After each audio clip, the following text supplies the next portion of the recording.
Começa aqui mais um Comissão Executiva, seja muito bem-vindo. O preço do crudo está esta manhã a negociar a $115 o barril, mas no passado mês atingiu os $120. Os valores estão ainda longe do pico de quase $150 de 2008, mas as incertezas em torno da crise no mundo árabe não afastam um cenário igual ou mesmo pior. No meio da crise, há quem no mercado veja o barril meio cheio ou meio vazio. Há especialistas que apostam que o petróleo terá já atingido o máximo, mas há outros que estimam que, se a crise no Médio Oriente continuar a agravar-se, o barril pode dobrar e alcançar os $200. E se os extremistas aproveitarem para bombardear os reservatórios, oleodutos ou reservas da Arábia Saudita, então o preço pode mesmo atingir os $250. Os cenários vão estar aqui em análise na próxima hora. Na análise em estúdio, Francisco Morteira Nabo, pela Ordem dos Economistas, Manuel Enes Ferreira, pelo ISEG, Franklin Alves e João Trigo da Rosa, comentadores residentes deste Comissão Executiva. Muito bom dia, meus senhores. É um gosto tê-los neste Comissão Executiva. Comece por si. É prematuro falar num choque petrolífero? Bom, vamos lá ver. Estamos a assistir, de facto, a uma convulsão numa zona muito importante como produtora de petróleo e que não está estabilizada e que está ainda em fase de evolução e, portanto, enquanto isso acontecer, há um pouco sempre a sensação de que estamos perante uma crise de abastecimento de petróleo. Portanto, estamos em presença de uma crise de abastecimento de petróleo e de preços altos. Pessoalmente penso que isto é uma mudança que, não sendo previsível, tinha que acontecer. Estamos a falar de países que têm ditaduras antigas, onde provavelmente se previa já movimentos populares com esta mudança que é a globalização e a internet, a mudança de comportamento das pessoas em torno de, digamos, regimes mais democráticos, mais abertos. Portanto, isso vai acontecer, vai haver um período em que isso vai acontecer. Vai continuar a acontecer. Vai continuar a acontecer, não se sabe quanto tempo demora. E acho que esta instabilidade do preço do petróleo tem um pouco a ver com o período em que isso vai demorar. Pode ser mais curto, pode ser mais demorado.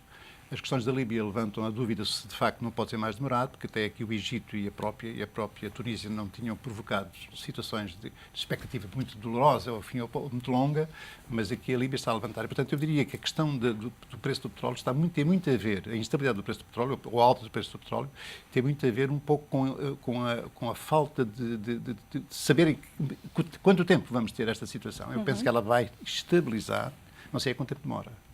Há aqui uma dúvida, antes de mais, entre os especialistas, que é se efetivamente estamos prestes a entrar num choque petrolífero muito semelhante àquilo que aconteceu em 2008 ou não. Quais são as grandes diferenças entre aquilo que foi o preço do petróleo, que chegou aos $148 em 2008, e o preço que se vive ainda $20, $25 abaixo nesta altura? Parece-me que fundamentalmente teve a ver com um dos fatores, na altura em 2008, que foi a pressão pelo lado da procura, o crescimento, os índices de crescimento elevadíssimos da China e de outros países emergentes, que pressionaram o mercado no sentido de dizer que a oferta era capaz de não ser suficiente para cobrir aquela procura. E isso fez o preço do petróleo subir aos níveis que nós assistimos. Hoje, a pressão da procura pela parte dos emergentes continua. Simplesmente há este elemento adicional novo, que é esta instabilidade política e estes cenários que não se sabe bem como é que podem terminar, e é um elemento adicional que faz a pressão sobre o mercado. Portanto, é de facto um pouco futurologia, mas a introdução deste elemento político, que vai para além da análise estritamente económica do que aconteceu em 2008 pelo lado da procura, é incontornável considerá-lo. E já deixa-me acrescentar uma coisa importante, penso eu. A produção da Líbia, embora seja de grande, cerca de 1 milhão de barris dia, não tem uma dimensão tão grande que leva preocupações quanto ao abastecimento, ou seja, a capacidade de produção suficiente para colmatar a falta de abastecimento eventual da Líbia.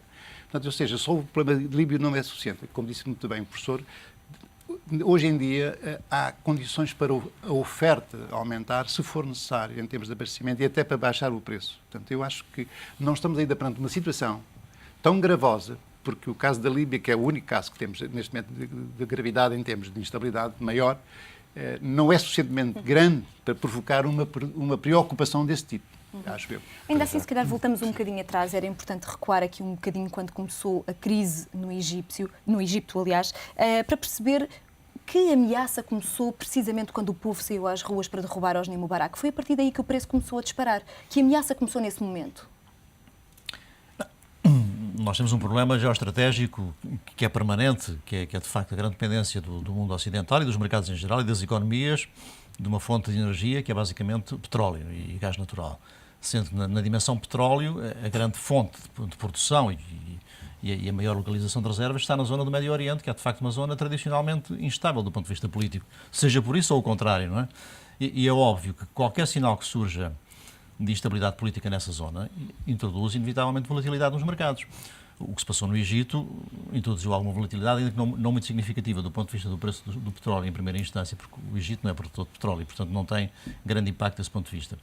Então qual é o maior perigo? Era o facto de ser um elo fulcral entre os países produtores? O problema é quando a crise começa a alastrar, e portanto começa a alastrar ao Bahrein, começa a alastrar à Tunísia, começa a alastrar eventualmente à Argélia, começa a alastrar agora de facto à Líbia, que, como o Dr. Martino Nabe disse, não tem um peso muito significativo no total da produção diária de petróleo, produz de facto 1 milhão de barris de dia, quando as reservas disponíveis na OPEC são de 5 milhões, portanto pode-se dizer que mesmo que instantaneamente a Líbia deixasse de produzir a totalidade, há uma folga significativa. O problema aí é, por um lado, o efeito na margem, portanto há uma especulação de preço imediata, e por outro, há essa incerteza política sobre o eventual alastramento,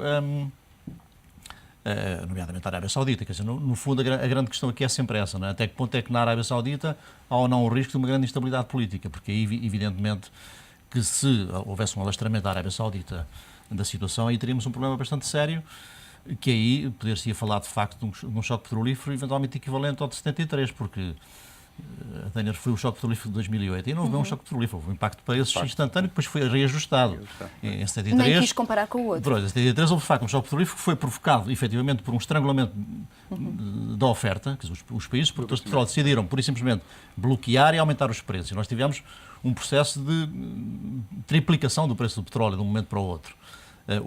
Que é muito, e aí, de facto, o impacto é instantâneo nas economias mundiais e provocou, de facto, uma situação de recessão, de estagflação durante uma série de anos, etc. Não é? Quando o efeito do preço é mais derivado do aumento da procura, apesar de tudo, há uma dinâmica económica mundial que permite a integração dessa subida de preços, portanto, que é o que tem acontecido até 2008, com, de facto, um aumento de preço das commodities, mas isso resultou de uma expansão mundial e, portanto, essa expansão mundial também introduziu outros fatores de eficiência na economia que compensaram esse fator. Agora, o que se discute novo é, eventualmente, há uma subida de preços provocada pela procura que pode ser agravada por fatores da natureza da oferta. Mas olhando ainda para os fatores políticos, por exemplo, desde que começou a crise no Egito, o preço do petróleo aumentou $5 por barril. Com a crise da Líbia, mais 15%. Quais são as grandes diferenças de risco entre estes dois países, sendo que, naturalmente, um é importador e outro é produtor? Não.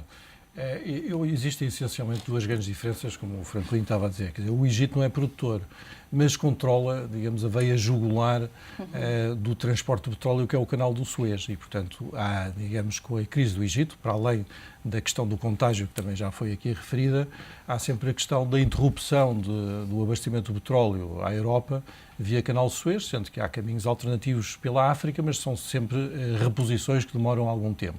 No caso da Líbia, a Líbia é um produtor, como já dissemos, não tem uma expressão demasiado elevada na produção mundial, mas pode ter algum impacto, e eu aí valorizo bastante esse impacto, que é reduzir a capacidade soberana que a OPEP tem, nomeadamente a Arábia Saudita, que de alguma forma serviu para conter o aumento de preço em 2008. Portanto, a questão de 2008, como também já foi referido, foi uma questão do lado da procura. Portanto, a China e a Índia dispararam em termos da sua economia e, portanto, não houve uma capacidade de resposta imediata do lado da oferta. E o petróleo atingiu os $145 por barril. Eu julgo que hoje não estamos muito longe dessa situação, com uma agravante, é que a capacidade, a excedente que existe do lado da OPEP pode ser secada por interrupções da Líbia, não chega, mas se isto alastrar para uma Algéria, já não digo para uma Arábia Saudita, porque aí sim teríamos um choque petrolífero, na minha opinião, há aqui o risco de nos pormos rapidamente a preços mais próximos de 2008, por via desta procura sustentada, porque as previsões para 2011 continuam a ser de um aumento muito forte da procura do lado da China e do lado da Índia.